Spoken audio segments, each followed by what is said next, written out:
Little kids. Annoying, right? Unless they have black eyes.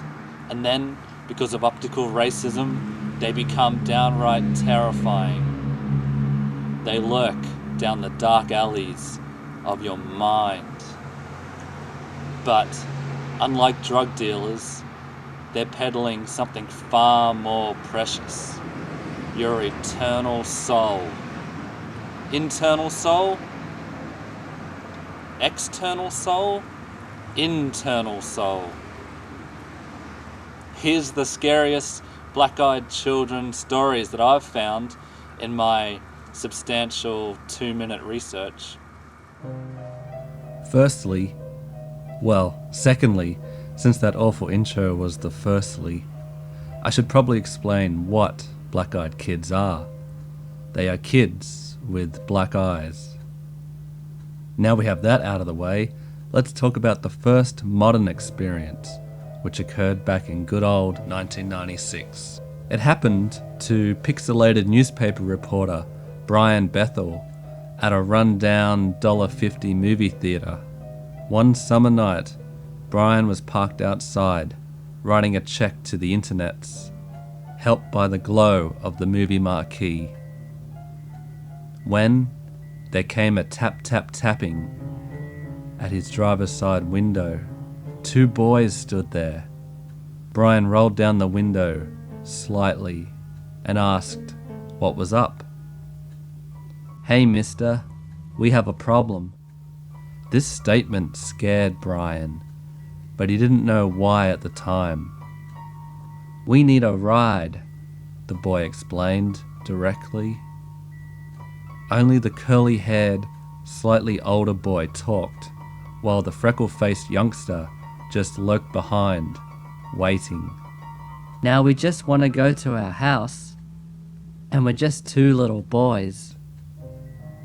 That assurance of innocence really sent the chills running on Brian, and he realized it wasn't due to their "oh shucks mister" attitude, but because of their coal black eyes.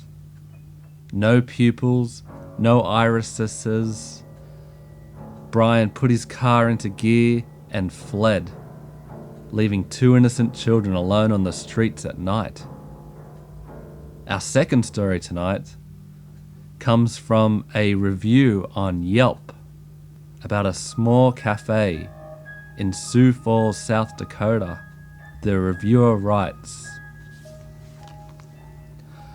"I was enjoying a cold iced chocolate macchiato frappuccino in this store last Wednesday. That was until I found myself being stared at by a creepy kid at the end of the counter. Do kids even drink coffee or iced chocolate macchiato frappuccinos? I don't think they should be allowed unaccompanied into a cafe.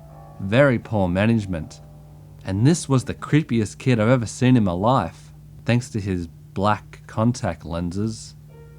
Attempting to avert his soul-staring gaze, I turned and looked out the window, only to see a whole pack of them, all wearing grey or black hoodies with the same black stare at me. I switched to decaf after that, and shan't be returning to this cafe. And also, the table flowers weren't even in a vase. There is no general consensus, or even a sergeant consensus, on what these things are. But the most likely origin is in the Hitler Youth, a Nazi Boy Scout camp that must have got a case of Peter Pan syndrome serum, which would account for their old-fashioned attire and poor grasp of the English language. And also, this hypothesis would explain the location of our next and final story, Disneyland. On Main Street, USA, visitors at the park have glimpsed oddly dressed children with Mickey Mouse ears on their heads and blank expressions on their faces and black eyes on their eyes. Oh Oh boy! So there you have it. If there is a moral to these stories, don't talk to strangers. We normally tell kids that. We should tell ourselves that. Unless it's like a schizophrenic voice, then you shouldn't talk to yourself at all. Oh, subscribe.